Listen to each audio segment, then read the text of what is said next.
Hem vingut per quedar-nos.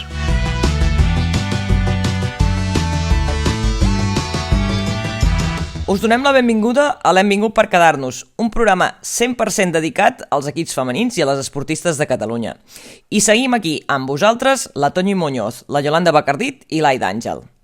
I aquesta setmana, notícia, el Barça de futbol ha deixat escapar 2 punts al Johan. Tot i això, després, en el partit del cap de setmana, les blaugranes van tornar a encarrilar el rumb. En parlarem amb més deteniment, perquè aquesta setmana també hi ha hagut les lligues regulars en els diferents esports i, a més de la finalització del Mundial de Doha i la Intercontinental d'hoquei patins. Doncs ho deia l'Aida ara fa uns instants. El Barça de futbol aquesta setmana va jugar per partida doble a la Lliga F. El dimecres passat s'enfrontava al Llevant, un partit aplaçat corresponent a la jornada 14 de la Lliga F. I diumenge jugava contra l'Atlètic de Madrid, altre cop a casa, en el partit corresponent a la jornada 18. Les granotes van aconseguir empatar a l'estadi Johan Cruyff. Primer es va avançar Salma Parayuelo per part del Barça al minut 21, però després Alba Redondo empatava al minut 54 en l'única ocasió clara del Llevant. I d'aquí ja no es va moure el marcador. Gràcies, sobretot, a la portera granota Tarazona, que va ajudar el seu equip a aguantar el marcador i l'embat blaugrana. Quin partit tan diferent respecte al de la final de Supercopa, no? Sí. Poc ens ho esperàvem. Sí. Bueno, està clar que hi ha 2 claus, no, aquí. Una, que les jugadores del Levant estaven ja venien com una mica preparades, alertes, no? O cabrejades, o que no podia ser, perquè això dola qualsevol. I l'altre factor molt important és el José Luis Sánchez Vera, no? L'entrenador, que deu ser l'únic que ha aconseguit empatar, segurament guanyar, no? El grup aquest del Barça d'aquests últims anys, i que finalment li ha donat en la tecla, no? Bueno, i a part, moltes coses que intervenen, no? Però a part la sort, no? De que si tens una ocasió i la fiques i et fas fort darrere... I el desencert blaugrana, que no entressin també, es van sumar les dues coses. Sí, per això he dit, la punteria, de que no t'entrin les ocasions i a elles que els hi entra la primera que tenen i, la seva ocasió... I quasi única, sí. Podríem dir. Sí. Doncs això, que la primera part, molt domini de la pilota, amb moltes arribades a l'àrea petita, però sense fer les poques ocasions que hi havia. Tot i que, venia ben preparat el Levante, perquè molt intenses en el cos a cos, i això que ja després la segona part, amb moltes interrupcions, una ocasió molt clara de la Vicky, al minut 89, que va sortir a la segona part, al minut 73, i amb 5 minuts d'afegits no va ser suficient. Clar, jo del partit, tal com va anar, veníem de diferents programes en què deien que la Lliga F s'havia convertit una mica en el camp de pràctiques per al Barça. Clar, que tinguis un empat i a casa et dol, i de fet, com van celebrar les jugadores del Llevant, haver aconseguit un empat amb el Barça ja diu molt. A mi m'agradaria que n'aprenguéssim de l'experiència, i m'explico. Després d'haver tingut l'1-1 i ja està amb l'empat, per part del Barça, com que segurament no estan acostumades a tenir aquest resultat al marcador, per mi hi havia un punt d'imprecisió i un punt de vull anar ràpid. I prefereixo que això passi a aquestes alçades de la temporada, perquè ara encara es poden treballar coses i es poden corregir coses. Sí, però que el Levante també va influir molt en com jugar-li al Barça, perquè venia de l'experiència aquesta del 7-0 i sabia molt bé com i quan pressionar una mica dalt i després aguantant el bloc aquest baix. El partidàs que van fer la Leire i la Paula Fernández, catalana, que la vam tenir aquí a les seleccions, en aquest doble pivot al mig centre, amb aquestes ajudes a tot arreu, doncs això, que estan trobant com la petita tecla, no?, de que tu vas, el Barça no aconsegueix marcar, 1-0 al marcador, i surts al minut 55 a l'1-1, i tu et fas, anímicament, et reforces, no? Fins i tot va haver-hi uns minuts que el Levante va treure 3 o 4 pilotes de la fase de creació, aconseguint l'1 contra 1 aquest amb les centrals del Barça, que sabia molt bé què fer el Levante, i li va sortir bé, clar. El Levante ho va fer bé, però que el Barça també ha de saber reaccionar a aquest plantejament i a aquesta situació. És que no és fàcil, quan estàs així amb un bloc baix, que van a totes, que no et deixen rebre, que no et deixen girar-te, que defensen molt bé l'àrea petita, les pilotes aèries, no és fàcil, Perquè fa unes setmanes, Toñi, comentaves que aquest empat que hi va haver amb el Benfica, ara aquest empat amb el Llevant, ens hem de preocupar de cara al tram final i definitiu de temporada? Home, és La bola de vidre, ara! Potser s'estan donant Bueno, jo crec que preocupar... situacions o aspectes Això és futbol, és un esport i hi ha dos equips que entrenen. Segurament que haurem de valorar molt el que està fent aquest equip i el que ha fet i posar una miqueta ja els peus a terres, no? Perquè, com hem comentat alguna vegada, els equips ja estan pujant al nivell, van acompanyats de molts recursos, a Espanya una mica més a poc, no? I, clar, està bé sempre, tot i que et cuidis, tot i que et preparis, tot i que entrenis molt bé, és molt difícil. També hem de recordar que justament des del 6 de gener aquest equip porta jugant un partit cada 3 dies. I ara ens ve al març, que també tenim 2 partits de Copa de la Reina i els quarts de la Champions. Però bé, aquest equip, la missió d'aquest equip jo la tinc aquí, saps, com una cosa... Sí, sempre la tens en un sí, pedestal. I després l'altra cosa, no? Que voldria tenir un jugador 12, 13, 14 titulars de Champions, saps? Tot i que portin aquest ritme de partit, la veritat és que el ritme de rotacions era molt alt i en el fons, gràcies a aquesta diferència de nivell a la Lliga F, també s'ha pogut donar descans de jugadores que altres equips en altres lligues no ho poden fer. Sí, exacte. Per tant, per mi el Barça hauria de poder afrontar això, fins i tot amb la plantilla actual, i fins i tot faltant aquesta 12ena o 13ena o 14ena jugadora titular que dius. Per mi, diguem-ne que és la primera vegada de tota la temporada que he pensat, ostres, ara sí que estem notant les baixes que tenim. Clar, al final són 2 baixes molt importants. La Rolfo, la progressió aquesta ofensiva que tenia, i en defensa, que la banda esquerra és seva, i després la Mapi, no, al central, sobretot. I l'Alexia, que és un altre mig camp que et pot aportar molt. Tot i que últimament la feia jugar de nou. Sí, però bueno, tens allà... Sí, I a més, tot això que hem comentat, al final, lo de les rotacions, doncs mira, al partit del Levante jugàvem gairebé amb un 11 titular. El partit de l'Atlètic de Madrid també amb un 11 titular, excepte 2. Això s'està fent bé, però clar, no és tot les rotacions, no? Llavors entenc que el vostre culer patidor el teniu controlat, eh? Sí, de moment sí. Jo almenys de moment sí. Sí. Hem de disfrutar, ja està.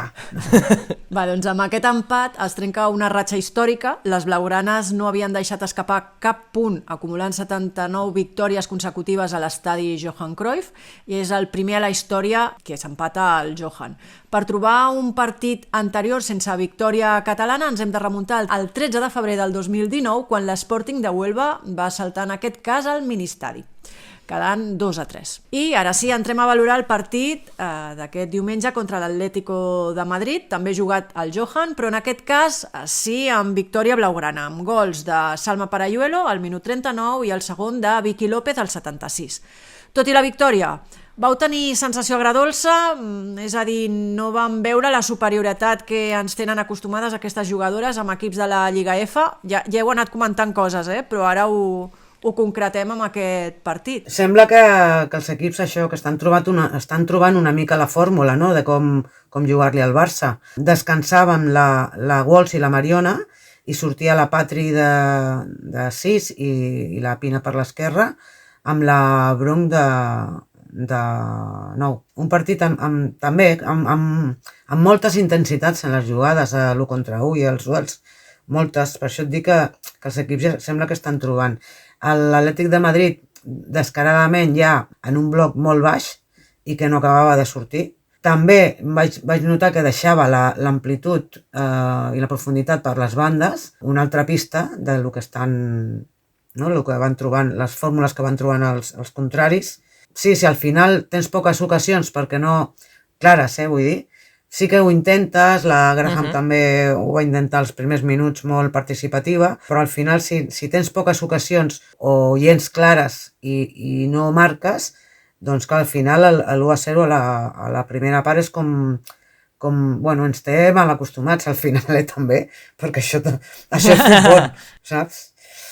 I res, ja a la segona part l'Atlètic de Madrid no es conformava, va fer canvis a la mitja part. Tornava a Černogorčević, el Johan, després de la jugadora aquesta tan estimada, després de la sortida una mica rara, sí. No? Aquí no sé si el Barça... Que va haver-hi, que no se li va fer un bon comiat. Sí, aquí el Barça no sé si es va portar gaire bé amb ella. Semblava que l'Atlètic de Madrid pujava una mica les línies perquè se li veia pressionar en bloc alt una miqueta, però res no va poder ser perquè el Barça el va enredar i aconseguia ficar-lo al camp seu. Anàvem encara 1-0, o sigui... Però és veritat que aquí jo no li veia la sortida que tenia el Levante. El Levante sí que hi havia aquestes aproximacions en el seu control contra els centrals, i aquí no vaig veure tantes de l'Atlètic de Madrid. I hi ha la Vicky, que està en bona ratxa, no?, de nivell i animada, que amb la convocatòria amb la selecció absoluta, en 17 anys, que el 76 fa el 2-0. Clar, jo d'aquest partit, venint també, que veníem de jugar contra el Llevant i de com havia anat, i ara que planteges la fórmula aquesta que sembla que hagin trobat contra el Barça, jo la sensació que vaig tenir és que el Barça no obria prou el camp amb l'acumulació de jugadors que hi havia. I també que has comentat com el migcamp que teníem. Mira que jo sóc molt fan de la Clàudia Pina, però en aquest partit no vaig tenir la sensació que tinguéssim la seva millor versió. De fet, vaig estar super d'acord amb els canvis que va fer el Jonathan Giraldez i el plantejament que va fer-hi, perquè va corregir algunes certes coses. Fins i tot l'Aitana sí que va tenir com molta presència, però jo vaig tenir més la sensació de ho està fent més de cor que de cap. Van haver-hi com diversos desajustos que pensava, sort que hi ha hagut aquí canvis, perquè el plantejament que està havent-hi, també pel plantejament de l'Atlètic de Madrid, que va jugar buscant molt el cos a cos, buscant molt intensitat, i que l'àrbitre ho va permetre també, que hi hagués aquesta intensitat extra, diguem-ne. No vull donar... Però hi van haver-hi cosetes que pensava, m'hagués agradat que ja veure alguna correcció més respecte al partit del Llevant anant a la de l'Atlético de Madrid. No vull donar pistes, però aquesta és una de les opcions. Per estar més a sobre i el que diem nosaltres d'anar deixant recadets, no?, cada jugada. Però el que deies de la Pina igual pot ser perquè en aquest partit ella sortia d'interior, i és més difícil estar d'interior que estar com d'extrema esquerra i tancar-te, perquè aprofites, o sigui, tu ja vas cap als espais. No tens una marca tan fixa com un mig centre de l'Atlètic de Madrid, no?, que et controla més de prop, saps? Tot i que té molta mobilitat. Però he posat només l'exemple d'ella, però per exemple el de la Patri la vaig veure un punt apagada en comparació. Deu ser la mateixa resposta, que clar, és que al final l'Atlètic de Madrid acumulava tantes jugadores per dintre i... Clar, sí, correcte. Per això deia, home, doncs llavors obre el camp. Es feien tantes ajudes i els hi sortia tan bé que és difícil entrar aquí. O sigui, l'espai estava per fora, però al final no acabava d'arribar com en altres ocasions tan lliure, perquè l'equip contrari sabia molt bé bascular i fins aquí et deixo arribar, ara aquí has de fer més coses, no? O sigui, que és el que ha passat en els dos partits, no? I en clau blaugrana, aquesta setmana hi ha hagut la convocatòria de la selecció espanyola de futbol just per l'aturada de les seleccions, i on la llista ens va sorprendre, ja que hi figurava el nom d'Alexia Putellas, malgrat no tenir l'alta mèdica. A veure, que les convocatòries de la selecció espanyola femenina siguin polèmiques, doncs no ens deixa de sorprendre, no és cap novetat. Però sí, el que ha estat notícia aquesta vegada és que convoquin l'Alexia Putellas, lesionada des del novembre i encara sense l'alta mèdica. Amb l'Alexia, en tot cas, hi ha 7 blaugranes més: la Cata Coll, Ona Batlle, Irene Paredes, Aitana Bonmatí, Salma Parayuelo, Mariona Caldentey i la debutant Vicky López. Totes elles prepararan les semifinals de la Nations League aquest divendres contra els Països Baixos a les 9. Com veieu aquest nou capítol de la federació? I quin paper hi juga Alexia aquí? També serà una pregunta. Aquí la seva versió no la tenim, perquè no s'ha com posicionat. L'únic que tenim és Relevo, que diu que ha pogut saber que és la pròpia jugadora qui ho ha demanat. Però clar, només diu Relevo, la resta de mitjans se'n fan ressò, però no tenim la versió oficial. De fet, no tenim l'oficial ni del club ni d'ella. Deixant de banda els rumors i tot això, perquè no tenim la versió oficial de l'Alexia i no crec que la tinguem, això sí que és una sorpresa. Si mirem els fets, no té l'alta mèdica. Suposo que hi ha hagut unes converses, no? Clar, la convoca la federació sense l'alta mèdica. Clar, aquí ja s'acaba tot. Deu ser de les poques o úniques jugadores en el món mundial. No sé, saps? O sigui... Ara, per l'altra banda... Clar, però és sorprenent. Jo, per l'altra banda, jo entenc a l'Alexia, O sigui, és normal que l'Alexia vulgui estar als Jocs Olímpics i que esgoti totes les possibilitats i que es faci d'estimar quan la truca la seleccionadora. Oye, ¿cómo estás? No sé què. Diu, bueno, com amb tants contactes que tenen tots els serveis mèdics i tots els professionals, tan professionals que són, no? i que la cuidaran i que no sé què, doncs clar, la jugadora es fa estimar perquè no es vol perdre això. I diu, bueno... Però que no juguis ara no vol dir que et perdis els Jocs Olímpics, perquè a més és que no pots jugar perquè no ja, però aquí entra l'altre tema, que potser està en una fase de la recuperació que ella igual hauria d'entrar ja a entrenar amb el grup, no? Amb una mica més d'intensitat, no sé, m'ho imagino, no? I, clar, vaig pensant en el que pot pensar l'Alexia, no? Però entrenar amb el grup també ho pot fer entrenar amb el grup amb el club, que és qui la paga, diguem. Ja, però és que el Barça té 18 convocades en la finestra aquesta de seleccions. Sí, però això no vol dir que no es pugui seguir entrenant amb el grup? Sí, la meitat serien del B o la tercera part del B. Això vol dir que tant ha millorat la Federació Espanyola que ara els entrenaments i entrenar amb el grup sí que són de qualitat? No ho sé, és una versió meva. Una és aquesta. La pregunta clau també és per què la federació la convoca? Vale? Què vol la federació? No? Està clar, no?, que l'Alexia, pel seu lideratge dintre del vestuari i també esportivament, no? Recordem l'última convocatòria amb el Pollastre amb l'Aitana, que a la mitja part no sabem què va passar. Bé, queda dit, no? Queda dit. Sí. Doncs ara la selecció espanyola té les semifinals de la Nations League aquest divendres contra els Països Baixos a les 9, ja ho hem comentat. Si guanya, Espanya disputaria la final el pròxim dia 28 a Sevilla contra el guanyador del França-Alemanya, que es juga també el dia 23 a les 9, en aquest cas a Lió. I acabem amb aquesta Nations League, amb l'apunt que hi ha en joc un bitllet pels Jocs Olímpics de París per a les finalistes, sempre i quan no sigui França, ja que França, per ser l'anfitriona, ja té el passi i en aquest cas seria pel tercer lloc. I parlant de seleccions, tenim una notícia en clau catalana. Segons informacions de RAC1, sembla que tindrem convocatòria de la selecció catalana de futbol i es disputarà un amistós en Paraguai el dissabte 6 d'abril. L'últim partit de la selecció catalana va ser el 2019, hi va haver un intent fallit el 2022 i en tot cas per aquesta convocatòria, això sí, encara es desconeix l'estadi i l'hora. I tanquem el tema Barça amb un últim apunt, que és que la Federació Internacional d'Història i Estadística de Futbol, entitat independent de la FIFA i que en les seves estadístiques té en compte els gols convertits i l'exercici tant en competicions nacionals i internacionals, ha guardonat el Barça com a millor club, Jonathan Giraldez com a millor entrenador, Salma Parayuelo com a millor jugadora sub-20 i Aitana Bonmatí com a millor jugadora i millor playmaker. I continuem amb l'altre equip català de la competició, que és el Llevant Les Planes, que també ha jugat aquest cap de setmana contra el Madrid CFF. Un partit, però, que es va decidir en 4 minuts, del 48 al 52, quan les catalanes van encaixar 2 gols. El 2-1 de Baudet va ser insuficient i això que la catalana va disposar d'un penal en l'afegit però que va fallar.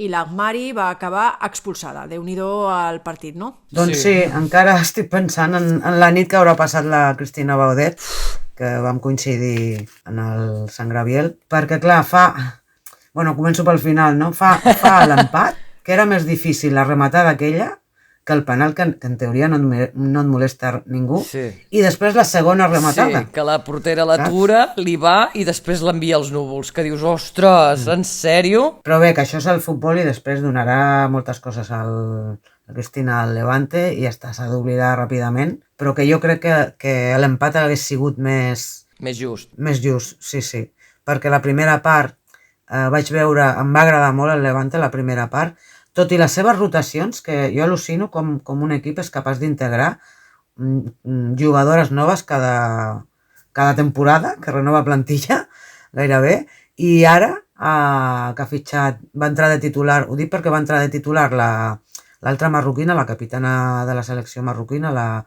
Chebac, i Pilar Garrote, que tornava a la titularitat després d'una llarga lesió. La Melanie també va sortir de titular a la banda esquerra, i em va agradar la primera part, o sigui, perquè feien moltes aproximacions al Levante, sobretot els primers 30 minuts, el que passa que és això que estem trobant a faltar, no? L'última passada, l'últim remat, i ja al començar la segona part, doncs, en 3 minuts li fiquen 2 gols.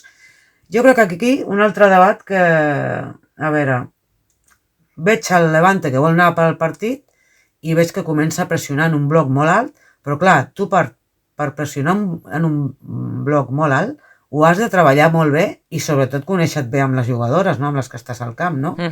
Això, jo en una setmana no es pot entrenar, en 2, en 3. És com és el top, no? La pressió alta. Perquè al final es replegava bé el Levante, però no... Bueno, es replegava ràpid, però no bé. Perquè els 2 gols del Madrid CF al final van venir així. Estaven col·locades les defenses, però l'Elit xuta des de fora de l'àrea, fàcil, que és veritat que se li cola a la Nay Cáceres per sota les cames, no? Sí. I després l'altra jugada també, que arriben a la banda, estan col·locades, però no estan col·locades bé, perquè deixen una jugadora bastant sola a l'àrea... O sigui, la que la col·loca al centre, amb tranquil·litat, i la de l'àrea petita, que remata sola, no?, amb el 2-0. I bé, la vermella de l'Alakmari també em sap molt greu perquè han sigut dos jugades tontes. També la segona és com una mica d'impotència per protestar o no sé què li va dir a la Línier, i li treu la segona groga. Al final, bueno, la setmana que ve tindrem a la Xabac sencera, que la vaig veure molt bé de forma, i llàstima com acaba el partit, no?, amb els 8 minuts de feixit. Doncs acabem aquí amb el futbol i acabem amb una notícia. Tornem a tenir un rècord perquè fa fitxatges. Rachel Kundananji, la davantera de 23 anys, va ser traspassada del Madrid CFF al Bay Football Club de la National Women's Soccer League, la nord-americana, i després de l'acord entre els dos clubs en xifres que la converteixen en el fitxatge més car de la història dels equips femenins de futbol, 735.000 euros. I una mica més, sí, amb 70.000 de variables o alguna cosa així, sí. Perquè després diguin que no genera. Sí, quina pasta. Doncs ara passem a repassar la resta d'esports. Aquest cap de setmana es va reprendre la Lliga Femenina Endesa de bàsquet amb la jornada 21. Victòria pel Barça CBS, que recuperava Paula Ginso de la seva lesió, i amb un resultat de 66-50 contra el Duran Maquinària Encino. Derrota de l'Espar Girona 50-60 contra el Casademont Saragossa, que protagonitzava una remuntada poc esperada en el descans. I bons resultats pel Cadí la Seu, que venia de perdre els 3 últims partits i que en aquesta jornada guanya 68-59 al Lointec Guernica Vizcaya. I passem a l'hoquei patins. Per una banda, el Telecable es proclama campió de la Copa Intercontinental 2024 en guanyar en una final èpica el Generali Palau de Plegamans, a la tanda de penals.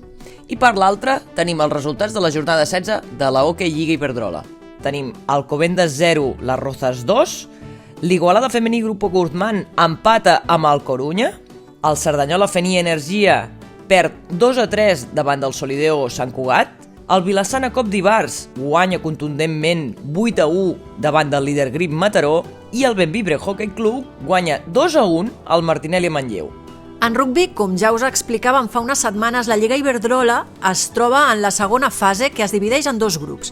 El grup A ja tenen el seu passi directe als play-off pel títol i és on trobem el Club de Rugby Sant Cugat, que el passat cap de setmana s'enfrontava al Crat Residencia Rialta.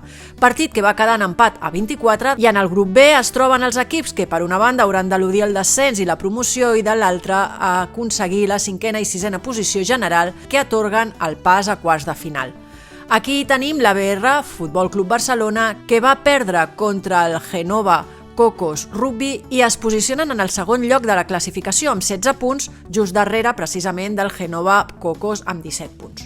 En handbol, 18a jornada de la Lliga Guerreres Iberdrola. El CAC Granollers va perdre 30-29 contra el Costa del Sol Màlaga. En vòlei es va jugar la 19a jornada de la Lliga Iberdrola. El DCB Sant Cugat va guanyar 2-3 fora de casa a l'Hidramar Gran Canària, que són primeres en la classificació. I en waterpolo, tot just diumenge passat, es va acabar el Mundial Femení d'Esports Aquàtics. La selecció femenina de waterpolo va guanyar el bronze en un partit final jugat contra Grècia i on la catalana Judit Forca, a qui hem entrevistat en aquest programa, va ser la màxima golejadora. I amb l'actualitat esportiva hem arribat al final del programa. Un programa que ha estat possible també gràcies a la Maria Pons a la música i veus i als serveis tècnics de Ràdio Mollet. Ens tornem a trobar dimarts vinent a les 9 del vespre.